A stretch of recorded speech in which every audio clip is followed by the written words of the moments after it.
Hello, everyone. Hey. Welcome to Absolutely Obscure with Josh and Rory. I'm Rory. I'm Josh. And this is a podcast where we talk about movies that no one has ever seen or talked about before. We're the only ones doing it. We're the only ones. This is the only place you will ever hear about these movies. And it's going well. I'm sick, so this might be... So all of you Josh heads out there, you're going to be hearing a lot of Josh today. Well, I'm not even a Josh head, so I don't know how many there are out there. I am. I'm a Josh head. Thank you, Rory. I appreciate that. We should probably... noticeably... There's different a bit setup. of a change. Yeah, a bit of a change. For those of us who watch instead of listen, we are in a new location. We did get evicted. The old studio. They went. They went bust. They went under, unfortunately, because happy way to say it. Yeah, because unfortunately, sadly, the Mott closed. The Mott closed, yes. Which is where Harbor Podcast Studios. Podcast Studios was working with. They unfortunately shut down because owning anything in Vancouver is short term, and the city will rob the joy out of you in one way or another. Yeah. But we found a new place. That's right. And unfortunately, producer Jordan's schedule didn't work with ours. Yes, currently. Until he can find a new place for Harbor Podcasting to set up full time. So we had to find some hack.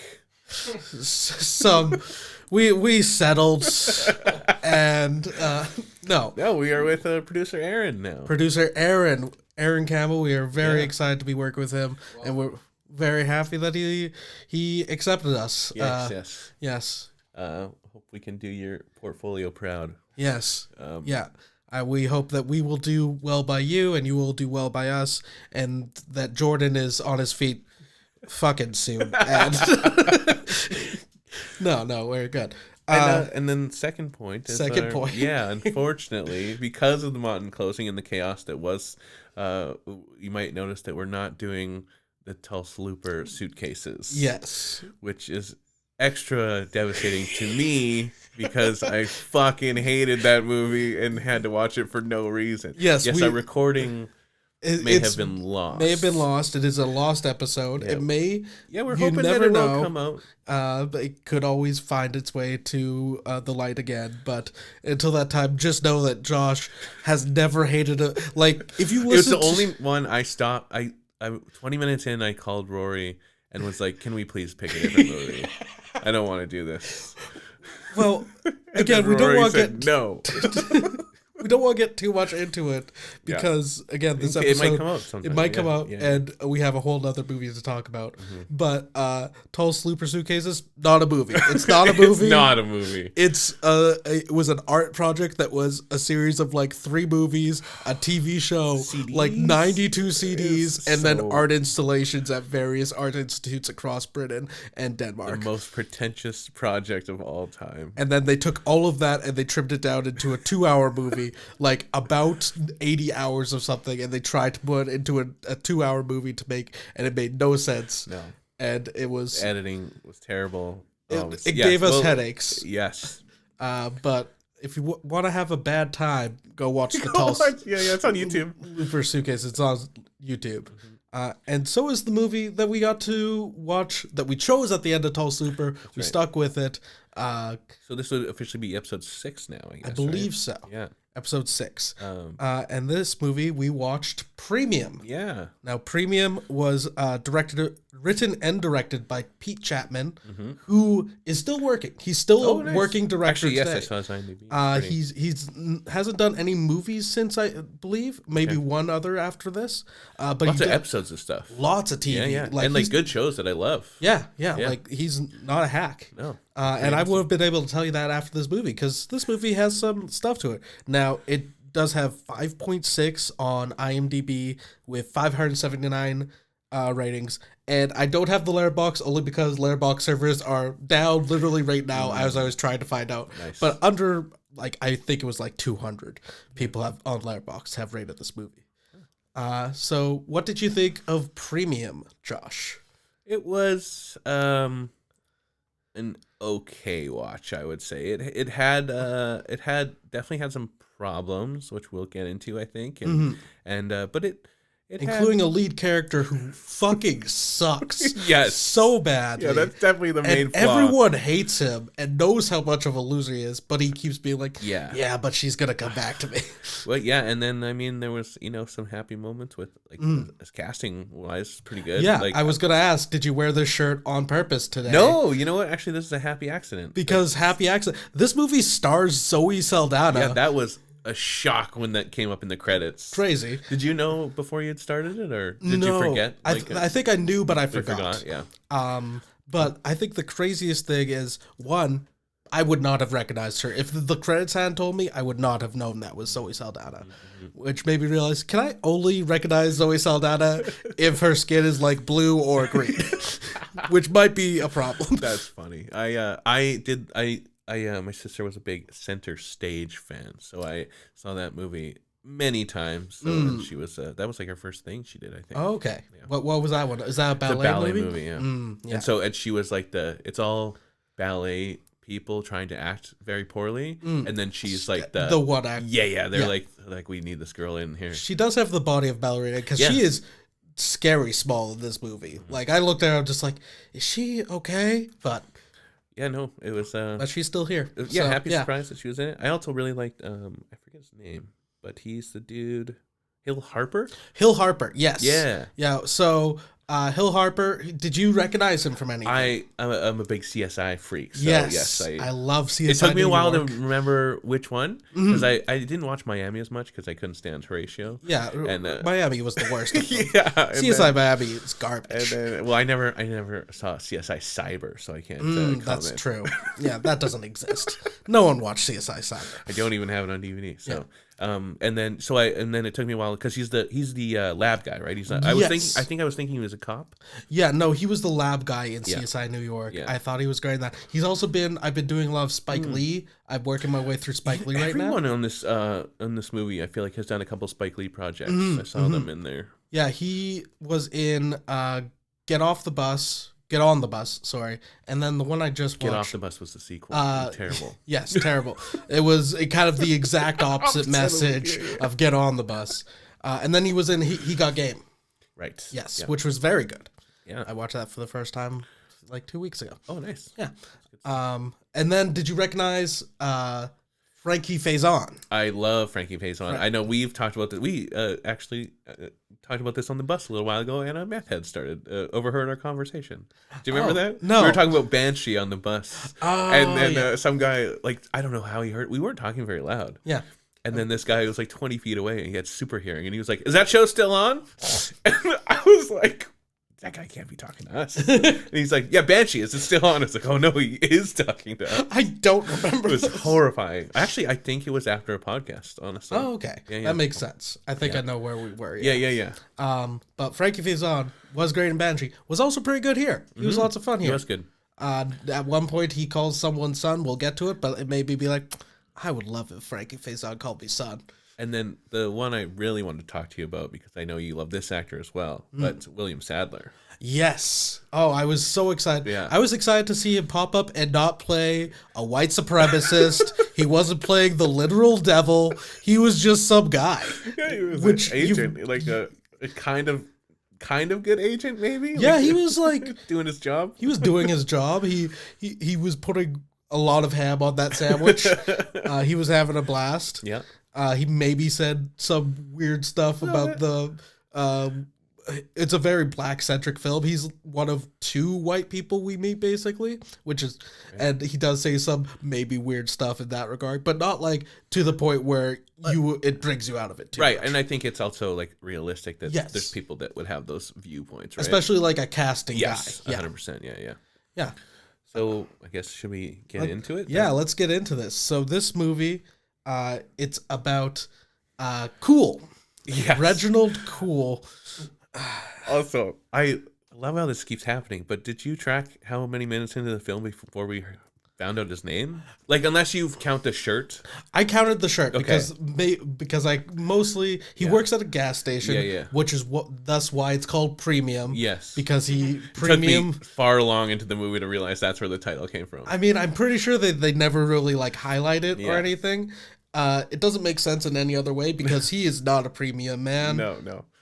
But he, so his name's cool. His real name is Reginald, yeah. And then it took me like 40 minutes to realize that his last name is Coolidge. To be like, that's where the nickname comes from. So, what was it? But we open on him. He's running down the street, and we're cross-cutting between him running, a cop running, him running, cop running, and then they get to the same place. And it turns out, the cop was just running for no reason. Yeah. He... Cool is just late to an audition. Yeah, he is an actor. Yeah, they were trying to make it seem like he was, I don't know, some sort of... It looked like street, kind of made it from the cops or whatever. This first 10 minutes, I was excited. Yeah. I thought, there's a lot happening here. It's not all working for me, but at least there was a lot of energy within That's what I was going to say. 15 minutes. It was a little too all over the place, but I did appreciate what they were going for because, he gets into the audition. Yeah. And... which he meets Farah, who's someone he did a project with previously. Yes. And they seem to have some sort of romance. Mm-hmm. But I was never clear if they... Because it shows them sleeping together. Right. But it was a take. But it was a take. But then it made... Well, part of me was like, is this going to be something that they're going to blur the lines between the film and what's happening? Right. And then they never really did that again. No. So I don't think so. And then... And she is stunning. Yeah, gorgeous. Gorgeous. And so he's basically auditioning for a pimp. Yes. Kinda, right? Yeah, he's auditioning for a pimp, and she is auditioning for the hoe. Yeah. She gets the part. She gets the hoe part, yeah. She gets the hoe. And because like we were saying, it's pretty chaotic. This keeps bouncing back and forth from... It kind of reminded me, like, one of my favorite parts of Glow. It's like the end of episode 1 when the girls are just fighting in the ring. Oh, you just didn't see Glow? No. And then, so Mark Maron imagines the wrestling of it. Okay. So it was cutting between them in the audition and then on the streets playing the roles, right? Yeah, it was kind of showing, like, what the audition process is and what it would look like if they had both got the parts kind of thing. Yeah. And it was pretty fun. It was cool. One thing that the film does few times is like in between to transition, right. It will show black and then we'll show the typing of exterior. And it did that maybe a little too much. Where it was agreed. Like feels like you're padding the time a little bit. I will say there was some fun jokes that they did with that though. Like at one point they go interior Cool's apartment and then at backspaces they go interior Cool's mom's apartment. He lives with her and his and her boyfriend Phil owns the gas station that he works at. That was like just like you don't have to tell us everything. Yeah, it was. But yes, so he does that audition. She gets that part, and then cuts to another audition. And the first like 10-15 minutes is just him doing these auditions. Right, yeah, because he goes into a stall, and then we see him change into a suit because he's going to another audition, which he walks in, and they're like, lawyer part got cast already. Here's this, and throws like new script at him. Yeah, and this... He's, again, doing like a... Yeah, it's about like the stereotypes that the black people are always auditioning for. Lots of gangsters, lots of... it brings up assault and rape later in the movie. Yes. In one kind of funny way. But I laughed out loud at it. It was pretty funny. But we'll get to that. And but yeah, he's not getting these parts. The people who are doing like the casting, super mean. Like meaner than I've ever seen a casting agent myself. Because he's doing the thug guy for the second role now, and he's kind of... And then the one casting director just says, "Oh, it's not black enough." Yes. And so he's kind of like, what do you even mean by that? And he's like, I don't know, it's not black enough. And then so he kind of starts talking. Well, it's more of a monologue, but he's presenting it like he's talking about his life. Yes. And how hard it was growing up, and father in prison, mom didn't know his father, mom died of a crack overdose, raised by his grandma, is what he says. None of that is true. And true. He's kind of getting them. Yes. He's getting them on But then... I mean, it took me a long... Because it's so chaotic. I was like, was this real? Like, he pulls a gun. A gun out in the audition, and they scream, and then he's escorted out by security. It is a fake gun, we find out later. Yeah. Which also... the further we get to know this guy, that would never make sense for him to have a real gun. Yeah. But I kind of wish we'd known him a little bit more before that happened, because then it would be more pretty fun. Jarring right out of the gate. It was very jarring. And then after these auditions, we cut to him working at the gas station. Sitting at the gas station. He pumps literally he fills two people up. He does one and he does it incorrectly. One guy comes for $5 in gas and he fills them up. Yeah. So he's working at is it called Phil's? It's like Phil's Pump. Yeah, Phil's Fill Up. Yeah. And then we also meet Derek, his coworker, the mechanic of the, because it's like a gas station / mechanic shop. I think they just needed another person there. They never have customers.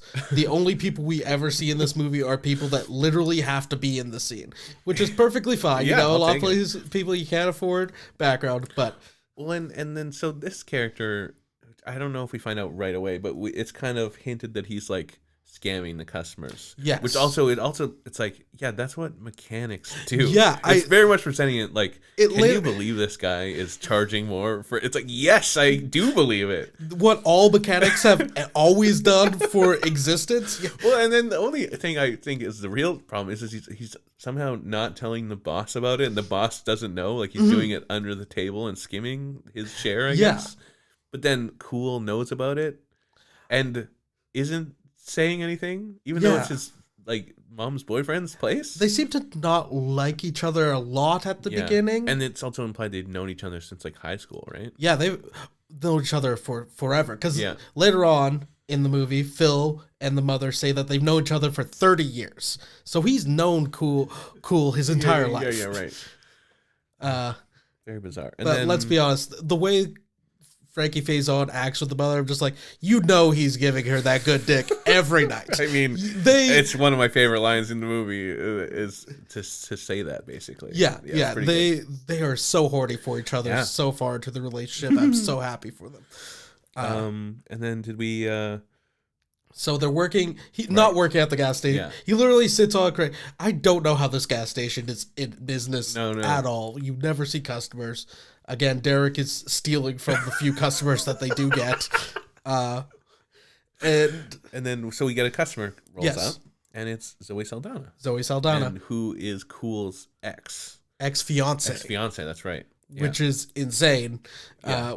The further we get into this movie, the more we're just like, this guy, how he could be in a relationship, period. I also forgot, we did get a brief scene where another girl came up, and like, it was in a relationship with Cool, and he implied that he owned the gas station, and she comes up, yells at him, and it's like, I can't believe you don't own this gas station. He's like, well, it's kind of complicated, and it's like, it shows the flashback then of her rolling up and him being like, hey, this is my gas station. Yes. And then she slaps him around and leaves and dumps him. Yeah, that was a good scene, mostly because she had the worst Jamaican accent I have ever heard in my life. It was terrible, yeah. Like, if we did a Jamaican accent right now, it would be better.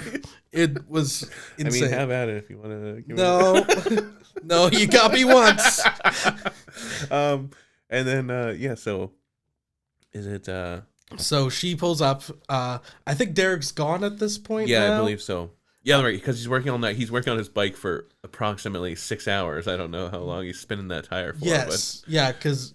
It's cool working on the bike, staying outside the gas station, just fixing it or whatever. And we also get one thing, because it kind of is a through line, but shows a flashback of his commercial that he worked on. Yes. For Burger Jester. Yes. Which seems to be a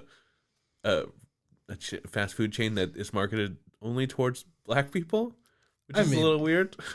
I mean, there's also Popeye's chicken. I mean, that exists in the world, sure. Josh. Also, but the burger's like disgusting. Oh yeah, the burger was legitimately about this big. Like it was like just the beef. Yeah, it was gross. It was massive, and then this tiny, like I think it was meant as a joke, but also it looked terrible. Also, I would eat it without a doubt. Are you kidding me? Give me the 5-pounder, please. Yeah, I'd probably eat it too. And then, we saw Zoe Saldana's there, and Charlie, is that what you said? Her name is Charlie. She's, to me, unrecognizable. She's fine. She just moved back into town. That's right. literally. So this timeline of her and Hill Harper's life make no sense in that they just moved back into town. They're getting married in 3 days. Yeah. He's having his bachelor party the next day. Yeah. He's also like, hey, did you get the flowers for the wedding? It's like, I fucking hope so. It's in 3 days. Yeah, like, at various points throughout the movie, she's like, I'm planning a wedding. I'm just like, no, you planned a wedding. The wedding has been planned. Everything is set for the wedding. The wedding is happening right now. Yeah. And, they did have a rehearsal dinner. Like, the day before the wedding, she spends it all with this fucking loser that she used to be engaged to. I'm just like, shouldn't she have things to do? I would think so, yeah. She'd be very busy. And, so they kind of catch up. He makes it sound like his life's going great. Mm-hmm. He's auditioning and killing it and only working there because he has to pay off his tuition. Which Phil paid for. So throughout the film, we do. Phil's just like, when are you going to pay me my money? Yeah. You got to pay me my money. And then she... We don't see it, but she peels off and is in a car accident. It cuts to black, and we just hear a car accident. And then it cuts to them being like, oh, the car. Which, okay. You have to work around your budget sometimes. Of course, And then, so, since there's a mechanic, it's, they work on cars. They decide to leave the car there, and Reggie walks her home. Yeah, which she... Well, he offers to bike her home. Home. Well, the thing is, throughout this movie, I'm going to say that a lot, she's constantly being like, don't do this. Get away from me. Yeah. And he just does not listen. Like, he's like, I'm going to give you a ride home. She's like, no, I'm going to walk. Yeah. And then he's just like, I'm going to walk you home. And she's like, please don't. And then we just cut to him walking her home. I'm just like, It's pretty much the movie over and over and over again. Over and over and over again. And, so he walks her home. Mm-hmm. It's now. It's also 10 o'clock at night. Like, yes. He was just about to close the shop. Which, also, how does this gas station work hours? Because we only ever see 3 people working at it. The guy who owns it, the mechanic, and it implies they work like open till close, and that's it. Yeah, and he's always asking Derek, "Oh, can you cover my shift?" I'm just like, how can he cover your shift? You're the only 2 people who work here. You always have to be here. Thinking about him like working on a car and then being like, fuck, I gotta go fill up this tank again. That would be the worst. I mean, I guess they have to fill a tank every 6 hours, so it's fine. And then so we get to her house, and we meet her fiance, Ed. Yes. And he like thanks Reggie for walking her home or whatever, and ask for the cars and stuff, and then he's also kind of a little condescending to Reggie. But, But also it should be noted, he doesn't know that he and Charlie know each other. No, not at all. He just thinks that he's just a guy who helped her because she got in an accident at the shop. Yeah. He's a lawyer. He specializes in divorce. Bringing home supper for 10 o'clock at night. Yes. Yeah. He's got a bag of groceries in his hand. They both have supper at 10 o'clock at night. Actually, they have it much later than that. They're starting supper right away. Yes. So he's in this. He's the Baxter. He's the guy who gets kind of like supposed to kind of get cucked a little bit. Yeah. But he's not like he's not a bad guy at all. No, he has like some moments where I'm just like, that's a little weird. Sure. But like he loves Charlie a lot. Yeah. And he's also a lawyer with a house and a big job. And I think they mentioned in the next scene that she's a psychiatrist. She's a psychiatrist. Yes. So they're both good jobs. Yeah. Yeah. So. Well, but, true love might separate them so that she could date this fucking actor who's never had anything other than a Burger Jester commercial. And then, this is a movie made for us to have hope. Hey, it spoke to me. And then, so he goes home. Reggie goes home finally. Yeah. And we meet his mom. Yeah. And is this when they spring that they're... No. So I think you might have missed a part because I don't think he goes home yet because I think he goes back to the gas station and then he comes back to the house when they're about to have supper, right? He goes home and I think the mom and Phil get him mad at him and then he goes back to it's like a brief. It's just such a weird thing because by the time he gets back to Charlie's house, they're about to have supper. Now they're sitting down for supper. Which means that they've probably been cooking for like an hour and a half, and they're having 11:30 at night supper. He comes back with because they're kind of, he's first just talking to her on the porch, but then the husband eventually comes and sees what's going on, and he's like, oh, I have the license plate. I saw the guys, and I chased them down, and he's like, on your bike? Yeah. And he's like, yes. And then he's like, okay. So he's like, plays like, oh, I'm thirsty, I was riding around this bike, and so they're like, okay. Like, she doesn't, again, like you said, does not want him there. She does not want this man in her life at all. She's getting married in 2 days. And then so the husband's like, okay, I guess, you can come in for something. And he like weasels past them. And then, they fix him a plate and they all have dinner together. Well, they're about to have dinner together. That's right. They sit down. This is when Ed discovers that they know each other, but not that they were engaged. Right. I don't think he ever finds that out. We'll talk about it later. Yes. But yes, he because he's kind of being a dick. Now Reggie's just straight up being a dick to absolutely. He's the worst. To Charlie, and he's like, hey, whatever happened to that other guy that you were engaged to, that you left a month before their wedding? That was cold. And then this is just stuff I heard about at the gas station. I did love that he does obviously know who Reggie is. He hasn't heard that this is Reggie, and he's like, oh, that loser actor. And he's like, I don't think he was that bad. I think he's got things going for him. And he's just mean. They never take a bite of their meal. Oh, you know what? I realized why they went home to the mom. The information that we found out. The mom is a caterer, and she's catering the wedding, which is insane of her to do.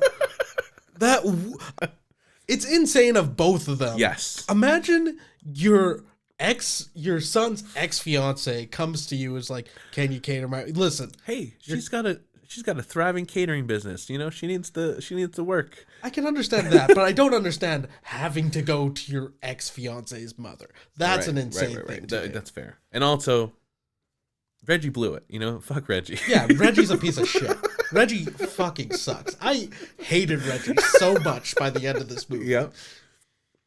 And and then we also found out at that same with the mom and Phil that they're moving out. Right. Okay. So they basically tell Reggie. I thought we found that out in the morning. No, I think because that's why he ends up storming off. Is he's upset about all the bad news. Yeah, because he's like, oh my god, you're catering my ex-fiance's wedding, and also you're kicking me out. Yeah. A 30-year-old man who doesn't pay rent and literally never shows up for his job. And he's like, I need to be in the city so I can go to these auditions. Yeah. And then Phil's like, well, we don't really need to be in the city. Which I'm like, also, you own a gas station. You should probably pop your head in the city every once in a while and check on your business. Yeah, he does, because they're moving 2 hours away. Yes. And he only has, again, 2 employees. So he's got to be at this gas station. I mean, a 2-hour commute isn't that bad for New York, I feel. That's average for New York. But yeah, they're moving out, so that's why... Right, yes. It was kind of all over the place in the time, mostly because it's 10 o'clock at night when they're starting supper, so I think that threw me off a lot, being like, well, it's got to be the next day by now. Mm-hmm. So Reggie is an ass at the dinner. Then he stands up to leave, and he leans over and he gives a kiss on the forehead to Charlie. Yeah, very creepy. Is that when he asked if you know, or I can't remember if that was when, but it was really odd. Ed was kind of a little bit before that, and it was like, right, because that's when he was leaving. Yeah, and it was the creepiest thing. Yes, and that's when I wrote down just is this going to be a horror movie? Where he's the stalker of this woman, and it just going, because that would be interesting to have well, not interesting. I kind of want to see the world from the viewpoint of a stalker. I think that's what the world needs more, a bit more male perspective in the stalking. We want to make them the sympathetic character. Yes. Yeah, we want. I mean, they gotta have reasons. And then I did have a line in this scene I really liked, because I think it was even foreshadowed before, because Reggie was saying how his nails get all gross from working on cars and stuff, and then Derek's like, we have special soap in the back, you're fine. Just use that. And then also, so he's at dinner with them, and she's like, your nails are horrendous. Yes. And he just takes a beat and he's like, thank you. And I did. I was like, that was good. Yeah. There's those little things. Those things that made me be like, okay, this is why this guy has continued working. Like, there is that vision there a little bit sometimes. Then we cut to now this. I don't know if you then went on to find this movie somewhere else.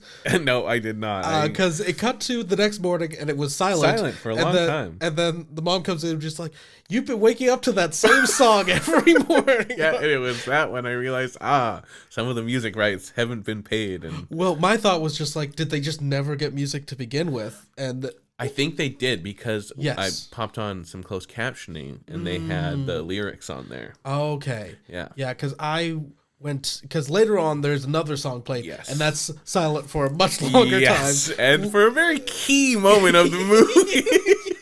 Yeah, we can kind of suss out what happens. Yes. But, oh, man. But yes, so then he wakes up and he, this is when he has more, he gets his bike stolen.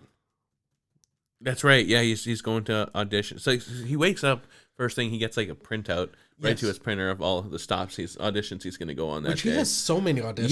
Yeah. If I had that many auditions, it's really sad that he can't book anything. It's like he had 5 shots. Yeah, he's been doing this for over 5 years. I'm just like, maybe it's not your time, man. Maybe thank Phil and become a manager of the gas station. And like it also bounces back to Charlie and Ed in the morning, and she's like, you can tell she's like, I miss that loser that I used to date. It's like, what the fuck is wrong with? Come on. Yeah. What has he done at all to show that he's worthy of anything? And he never will. If anything, he will go on to prove more and more that he is a piece of shit who doesn't deserve love or acting accolades. Mm-hmm. So yeah, they're back at the station. It's Derek and Cool and Cool again he's distracted. This is where he fills up the guy's car with too much gas, and the guy's like, I'm not fucking paying that. Are you kidding? Yeah, I told you $5 and you filled it up. That's not my fault. and then so he again is asking Derek like, hey, cover for me. I gotta go. Yeah. And run around all day basically. And he's like, okay. Oh, and then also because Derek's now working on their car, Ed and Charlie's. And then so he's like, because he hates Ed, he's like, oh, this fool made the mistake of telling me he's a lawyer. And so he's like, I'm going to rip him off $500. And then Cool's like, make it $6. Yes. And he's like, okay. Yeah. Okay, yeah. Also, at this point, Derek leaves to check on something, I believe. Yeah. And then we never see him again. He's out of the movie, which is insane. He was not like an important character, but he was like, the best friend. Yeah. And now he's just literally never see him again. The best friend of me, yeah. We later hear that he got fired for ripping off customers. It's just like, he's a mechanic. That's what he does. Did you ever see that guy in anything else, by the way? He looked very familiar. Did you ever watch The Black Donnellys? No, I wanted to. I remember. It's a good show. He was a character called Joey Ice Cream on there. Yeah. He was like the best friend of the Donnellys. Does he get killed? No, he's actually, I believe, he's the narrative device. I think really? The first episode starts with him like in an interrogation room and he's telling the stories. Oh, that's interesting. Yeah. I always assumed it was one of the Black Donnellys. Yeah. Anyway. Sorry to get off track there. No, we can talk about Black Donnellys. Black Donnellys, great show. So Cool gets into the car. I don't know if you remember this part where he gets into the car to like just look around Charlie's things. That's right. At the station, weird. I like Derek leaves. Cool gets in the car. I legitimately was just like, if he smells this fucking steering wheel, that's what I thought he was going. I thought he was going to lean in. I feel like if he would have been left in there a little bit longer, he was going towards that. It like does jump cuts, so he might have done it. Well, and then this is one of my favorite Phil scenes that he just comes out and he's like, "Get out of the car." Yeah, get out of the car. Get to work. Pump gas. If you were good at your job, you might be able to have a car of your own, and you could sit in that all day. This is great. And Frankie Faison, very funny. And so he goes to this is where he goes to the audition, and his bike gets stolen. He stops at an ATM, I think, and the guy just walks up behind him, takes it. It takes so long though. Yeah, it's like not like super long, but it's a 30-second shot, but that should be like 10 seconds. Yeah, they should have took one more shot at it and got it. Yeah, there was a lot of times in this movie where you could tell, they had exactly one chance to shoot this. Yeah, we're going to shoot both of them. At the same time, no close-ups. We don't need any close-ups here. We'll just shoot both of you. You can do 2 or 3 takes, and then we're out for you. Yeah. And then so he goes to one of the auditions for a movie called New Hope. Yes. And this is the guy also. Did you know that? The that's casting is the director? Yeah. Oh. Yeah. That makes sense. Yeah, and so he's making a movie called New Hope where it's a town that What About Us? What About Us? Sorry. Sorry. The town is called New Hope, and yes, in you're the right. In the movie. What About Us? And it's about the original 23 the descendants of the original 23 slaves that were brought over, and their descendants, and that they get reparations. Yes. But they can't tell anyone that they get them, otherwise they won't get them anymore. Yeah, exactly. It will all fall apart for them. It actually sounds. It's funny when you watch a bad movie and you're like, that sounds like an interesting movie. Yeah, that sounds like a much better movie. Yeah. This movie was made to pitch this movie.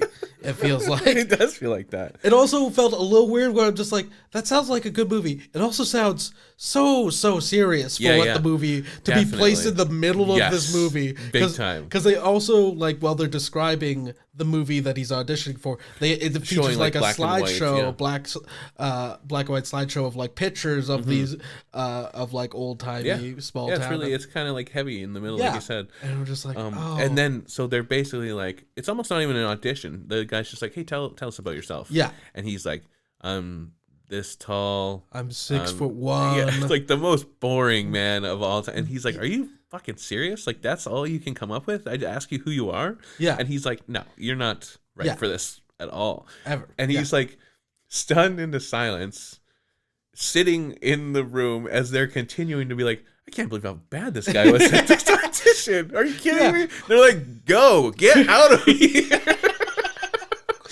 And he's just sitting there, and then they start ordering lunch. Like, it's such a long scene where they're ordering, and they're and because the one girl was the girl from the Burger Jester commercial with him. Yeah. And she's just like, I don't know, I thought he was good, but I guess not.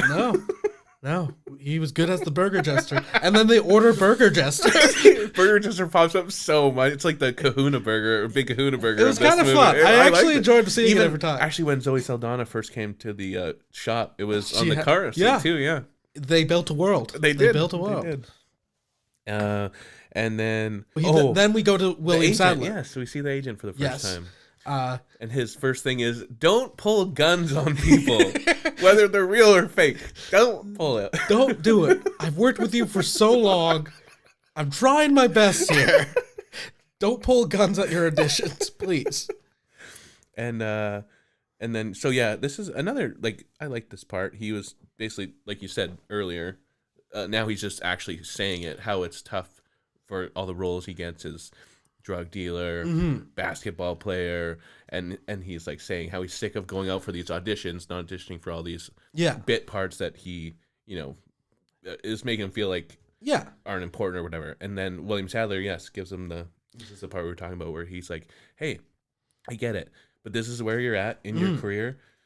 So if I were you, I would go to these auditions and I would be the best stereotypical bit player that you can for all these roles. Be the best stereotype that you can. Yeah. Which is probably good advice for someone who's starting off. And because he's also like, until you get your break or whatever. Yeah. Yes, and now we enter. This is the best part of the movie. Yeah, we cut to an audition where he is auditioning as a football player. Yes. And like doing drills and stuff, and then immediately they're like, okay, basketball player. And then basketball. So he's dribbling, and then it's and then it cuts to him walking in with a white woman, and then they stand there for a beat, and then you hear the casting person be like, okay, rape her. And they both look at each other and they're like, what? And now again you hear just a commotion of him getting tossed out of this audition. Yes. And then another part that I really loved, he passes the hallway of other people ready to audition, and the next guy's like, all right, so I'm the murderer, or what's going on? He is ready to go, and I loved it. It reminded me, not like a lot of, but did you see American Fiction from last year? Oh, you know what? I never did see that. It's playing a lot with the same thing of like, oh, what are the stereotypes of a black person? If you play into those stereotypes, are you doing damage? Are you doing whatever? damage? Are you further? It's not all about that, but it's definitely like a better version of that, right, or a more condensed version of that. Listen, I'm a WWE fan. Okay, I know all about these. Yeah, that's exactly. A lot of wrestling. Yes, it's all stereotypes, right? So, and then we see after he also throws away his headshots after those yes. auditions. He thinks like he's done. Giving up. Yeah. Then we do see some flashbacks of him and Charlie when they were dating. Happy.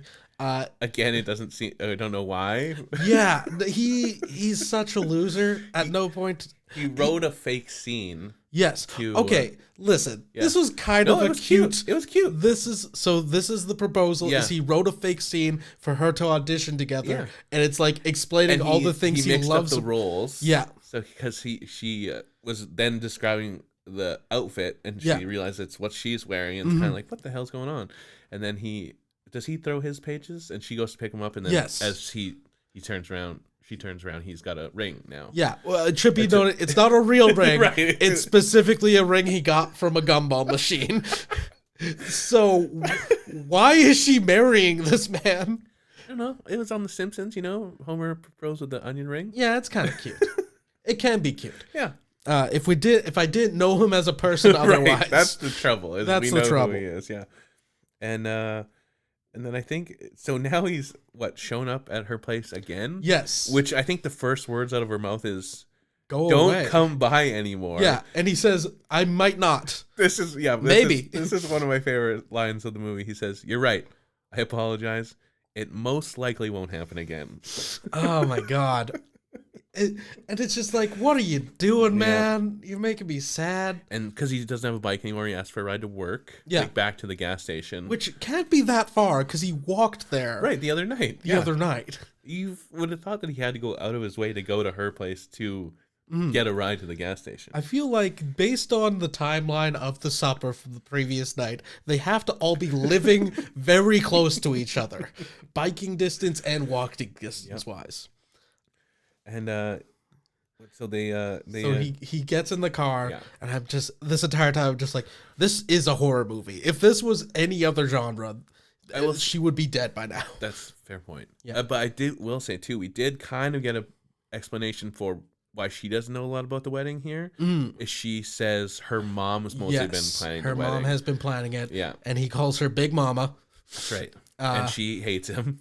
Rightfully so. Rightfully so, yes. He's a bad person. He also says something super that I thought was disrespectful, or not, like, because they've been separated for 4 years. Yeah. And he says at one point, I recognized your eyes, not your smile. Yeah. And he's meaning as a compliment, which, one, not a compliment in any context, and two, you saw her 4 years ago. She hasn't changed that much that you shouldn't recognize her. No, and in the flashback scene, she looks the exact same. So literally the exact same, which, I mean, yeah. But, and then I love, so they get in a huge argument, and, she's like, get out of the car. This is, and I love this part too, but he's like, can't figure out the door. He's like, yes. How do you get out of this? How do I get out of this motherfucker? And then as she reaches over, opens the door, he's like, get some power locks. And then they that was good. But also he says some unhinged stuff here, where he's just like, why would you marry him instead of me? Why aren't you marrying me? You should be marrying me. It's just like, he's a lawyer. And like, she's being like, he's going to be able to take care of me. He's going to be a good dad. And then he's like, I could have been a good dad. And it's like, probably not. You're pretty absent all the time. You're only thinking about yourself. Not to get too far ahead, you're about to get fired from your job pumping gas by the guy who's been dating your mom for 30 years. I feel like that's a hard position to lose. And then, because it's her...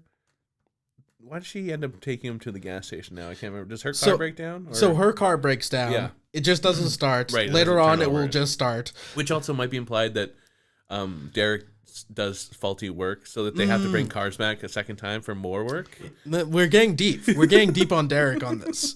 Derek's a scumbag. Yeah. Yes.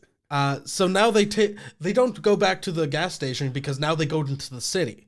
Now they go to her flowers, because he's like, that's right. I'll help you with that, with whatever you need for the wedding. And the last at this time, as the car's not turning over, he looks at his phone. He's got a message that says, from his agent, that says, hey, the people yesterday, they want to see you again. It wasn't even yesterday. It was the same day. It was earlier today. It was 2 hours ago, not even. Oh man. And yeah, so he's gotta go back. He's like, go back to the same place you were just at. Yes. But now he's like, oh no, this audition, but I want to be with her all day. And okay, not to get back into the timeline of these people's meals, but they are specifically ordering lunch when he is sitting there comatose being like, oh, what did I do? And they're all like, get the fuck out. So that means that approximately at noon, so now he's back at their place, and now they're like, you have a call back. So within the 2 hours of him shitting the bed on that, they're like, I mean, I guess we gotta go with him. He didn't have a lot to pick from, I don't think. Yeah. And then, so they go, what, flower shopping? They go to the flower shop. Here he's like, he thinks this is such a smooth move where he's like, you should just get the flowers of your favorite color. Red. And she's like, I do love red. It's just like, that is the most basic. I hate that everything's working on this girl. It's so annoying. Yeah. He's terrible. He's so bad. But yeah, and like she is very impressed that he remembers that her favorite color is fucking red. And he buys her a bouquet. Yeah. And then they go lingerie shopping. Oh, that's right. Yes. Yeah. That's why he's outside the store. He's outside the store while she's lingerie shopping. She comes out with 3 tiny bags, and he's just like, "Oh, that was a long time shopping for 3 tiny bags." And he goes to show her. She goes to show him, and he's like, "Oh, I don't want to see that." Right. And she's like, "You said you could handle this." And then they're eating now. They're eating street meat. Yeah. Which she's like, what's street meat? And I'm like, you grew up in New York. This was established. I know what street meat is. You know what street meat is. It's meat you find on the ground, right? Yeah. And then eat, yeah. Yeah. It's when you have like when you meet a stranger and you head to the back alley, that's a bit of street meat,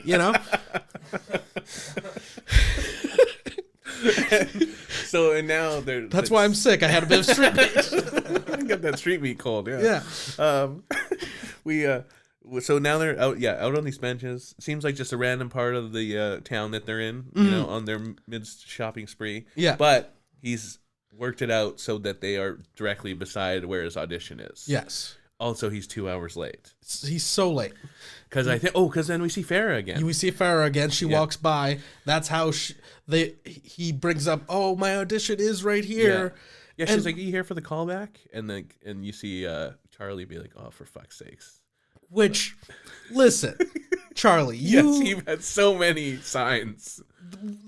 I'm just going to say, like, he has no signs of growing up or anything. No. He tried his best to work it out that he could spend time with you and get his job done. I feel like this is the only time he's ever shown any motivation, actually. If he had been honest, been like, hey, can I go do my audition? 100%. It would have been fine. Yeah. But he's a scumbag who wanted to scheme and deceive her. And she calls him on it. Yes. And then so they're in the building now because he's like, let me just go up and do this audition. The casting directors are leaving because they're like, no, the day's over. Sorry, you missed your chance. You're 2 hours late. And then so they are in a full-on argument in the lobby. Yeah. And the casting directors are just like watching and being like, yes, this guy's got something.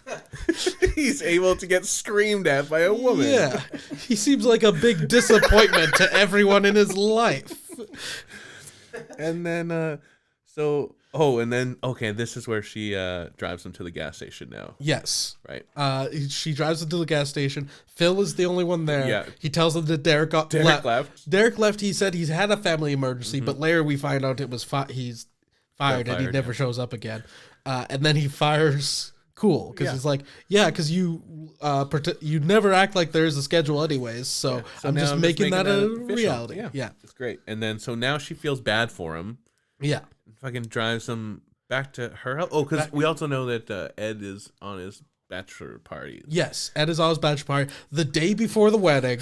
They're not going out at night. It's a daytime bachelor party the day before the wedding. Maybe that's why she should cheat on Ed, because he sounds like a fucking loser now. He's going out with the boys for a quick... He's not going out with the boys. He's staying in with the boys during daylight hours. Hey, some boys' trips are crazy, you know? Yeah. And some are mild day... That's true. I did have a paintball.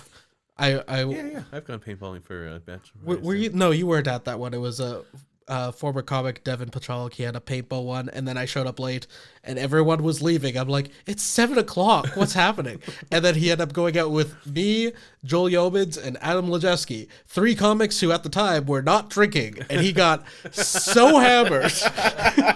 We got him wasted, and That's awesome. And he forced Adam Lejeski to download Tinder on Adam's phone and use a picture of Devin because he's just like, listen, I love my wife, but I'm just curious what would happen. So much going on in this podcast. It's a great. None of them are going to listen. No. We're fine. And no one who listens will know who those people are. Yeah, it's great. I gave their full names. You sure did. I could give their. You want their phones? You want their home addresses? Oh man! But so they go back to her house. Yeah. She invites him in, and again, at no point have they had chemistry of like they're falling back in love. Never. No.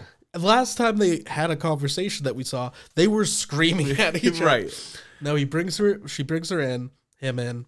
They're sitting down. The movie goes silent because unfortunately music is playing at this point, and it's for like a 5-minute scene. It's so great. Also, I love the one split second where it comes back in. I'm so excited. And then cuts out again.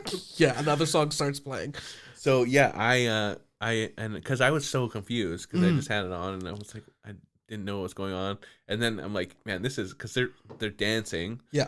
And then they make out. Yeah, which I'm just like, God damn. But like you said, there's been no growth or anything on his end. No. To like, if anything, he's fallen even further than he used to be. He used to have a job at least. Oh my God. Anyways, and they kiss. I think that they put on it's romantic. They think they talk about it. Did you put on? I did put on closed captioning. Yes. Was there anything like unexpected coming up here? Was it just like we should be together? So no, yeah, it was the whole he's not right for you. Why should you get like your happy, or why are you trying to like force this happy ending on yourself kind of thing? Yeah. And then she's like, no, like he's a good guy and we shouldn't have done that. And then Ed comes home. Yeah. And he punches him. Yes. And this also, if you didn't have closed captioning, this is where she calls him Reggie. So then Ed's like, wait, you're Reggie? So he does realize he realized now. Yeah. And he punches him. Yeah. Which is great to see. I loved it. Would love to see it that more. Couldn't have happened to a better guy. Reggie leaves. We get a scene of him crying. That was nice. Well, it was nice. I again want to see that more. And then it's Ed and Charlie, and they're having a fight, obviously. And he's like, you go sleep on the couch. We're going to think about this. And she's just like, why are you even mad? Why don't you trust me? I love you. He's just like, you were making out with your ex-fiance 2 minutes ago. And like he knows that she spent all day with him. Yeah. Like, he's like, where was that? Because she's like, you don't want to get married in 10 hours? She's like, think about 10 hours from now. He's like, you think of the last 10 hours you hanging out with that loser all day long. And she's like, what are we going to tell the people at the wedding? And he's like, I'm not going to tell them anything. You're going to tell them what you did. Like, it's insane that she thinks, like, this was the time where I'm like, maybe she belongs with Reggie because they're both kind of bad. Yeah. Yeah, really, like you said before, like Ed is not really a bad guy. He's actually pretty understanding. Like he's not like the wedding's off. He's like, I need to sleep on it. Yeah. He won, and we cut to the next morning, and he's there. He's at the wedding. Yeah, he's at the wedding and looking around. So I'm guessing she is not. Well, we find out that she did not show up. Which she sucks. They belong with each other. And this is like. So it jumps around after that. It goes to Phil and the mom and Reggie. Yes. Also the next day. This is the point of the movie where I'm just like, anything other than what's about to happen, because everything now turns out in Reggie's favor. Literally everything good happens. I was going to say, this is the only scene where I think Reggie shows any sort of joy for somebody else. Yes. Because Phil and the mom, he proposed to her. They're going to get married. Yes. They've been dating for so long. I kind of assumed that they already were. I kind of forgot. And he was like, oh, I'm really happy for you guys. He doesn't sell it very well. I kind of. I liked it. Maybe I thought a little bit. It worked a little bit. I wanted more because Frankie Faison deserves more. That's true. But now he he's going to get his own place. He gets a call back, and from William Sadler, he goes to see the agent. Who is on the phone with I don't know, a prostitute or a sex kitten of some sort. He's having so much fun. He meows he purrs into the phone. He's so funny as he's like hanging out. He's like, yeah, sorry, I gotta go. And then she's like, you hear her be like, oh, just say something. And he's like, yeah. His client's in the room. It feels like they were like, William, you just do whatever you want. And he was having fun. And it turns out that the director of the movie, he wrote something specifically for this guy, for Reggie for some fucking reason. A small role. And then we cut to him on set, and it's the mailman. He plays the mailman. Bringing, the reparation checks. Reparation check. And it was... I gotta be honest, after watching that scene, I'm just like, maybe this isn't a good movie. Maybe we don't need to see I hated that part so much. Yeah. Because I felt like it's like, okay, these, they're actually getting what they should, and then they're also still, it made it seem like they were like ungrateful. Or like dependent on, like, yes. It's like, they like, I don't know, didn't do anything, just waited around for this reparation to check. That was a weird choice, I thought. Yeah. Yeah, very strange. And also music cut out again, so it was a little... Yeah. I don't know. And then, so we see them cut, and we see Farrah's on set as well. Yeah. Says like, oh, nice job. Boom. Cut to a year later? Yes. A year later, Reggie is not working at Phil's anymore. His other kid is. I forget his name. I don't remember. Daryl. Okay. He was so excited to be there. He's like, "Hi, I'm Daryl. I work here now. I started right after you left, cool. Oh yeah, I know who you are, cool. Everyone knows who you are." And it made me be like, did he become famous in this last year? Yes. Well, I guess. I don't know. I couldn't tell if it was like just Phil was praising him around the shop a lot. Phil, because one, we never hear about any other movies he did. Two, he only did this one movie, which maybe I was like, oh, maybe his role was bigger than we expected. No. But he explicitly says he was on screen for 40 seconds. He also tells Daryl, like, hey, man, this job's pretty important, all right? So to treat it like that. It's like, you piece of shit. You were never there. And then, so then, as fate would have it, Charlie rolls in for some gas. So he jumps on the pump to help her. Yeah. And they... Find out that she didn't get married. Right. That's when he finds out that she didn't go through with it. Mm-hmm. She says, I saw your movie, which I was like, his movie. And he's like, I don't know if I'd call it my movie. Yeah. I was in it for 48 seconds. And somehow he's a mega star and his life's back on track. Like, he also paid Phil the rest of the money. He paid Phil all the money. He has his own place now. I don't know what is happening. It doesn't make any sense. Yes. This guy failed upwards. And all of a sudden, I hated that he like seemed redeemed at the end. Mm-hmm. It's like he didn't grow at all. Throughout that we saw. No, never. But the one good thing about that happens here in that he and Charlie talk and flirt a little bit, but they don't get back together. Yeah, they're just kind of like, oh, I've thought about you, and she's like, me too. And then they go. I think he does give her his number. Just in case, I think he says. Yes. And then... But then we see him get picked up by Farrah. And so it's obvious that they're in a relationship. Right. And I'm just like, you piece of shit. And then also, because then they drive up, they stop at the red light. And so now they're looking at each other, and it felt very weird. Yeah. And then, she drives off, and then that's when it's revealed that Farrah's there. And she's like, oh, what's the matter? He's like, just keep going. Yeah. And it was like... What is the end of this movie? I think that if she had turned onto a different street, it would have been like, oh, now they are officially going their separate ways kind of thing. Like the Furious 7 way of looking at the world. But ride or die. Yeah. Ride or die. But that's premium. That's how it ends. Yeah. Reggie fucking sucks. He's the worst. He's the director, he did a good job, I think. Like, nothing amazing here, but I could see why he's still working in the industry. All right. Well, we are at the end of the episode, and it's time to decide the next movie that we are going to discuss. Are you ready for your choices, Josh? Can't wait. Okay. Your three options are, where are they here? Contest, Jacob, or Just Peck. Just Peck? Like a little kiss. Just Peck. Okay. Just Peck. Jacob or Contest? That It's so vague. It's so vague. They're all so vague. They're so vague. I kind of want to see what contest is. Are we going with contest? Yeah. All right. Let me look this up here. All right. Next episode. A bullied high school student is suddenly befriended by his chief tormentor, and together they face challenges that will change their lives forever. Oh my God. Yeah. Contest. All right. Thank you guys so much for listening. Mm-hmm. If you guys like the podcast, you can email us at absolutelyobscurepodcast@gmail.com. You can leave us a comment. You can like us, follow us on Instagram, absolutelyobscurepod. And all the socials. All the socials. Thanks to Matt Prince for our theme song. Yes. And to producer Aaron. Aaron Campbell for producing. Yeah. We'll see if he's back up next episode. Yeah. We'll see how this goes. All right. And, thank you guys. Yeah, thanks guys. Bye.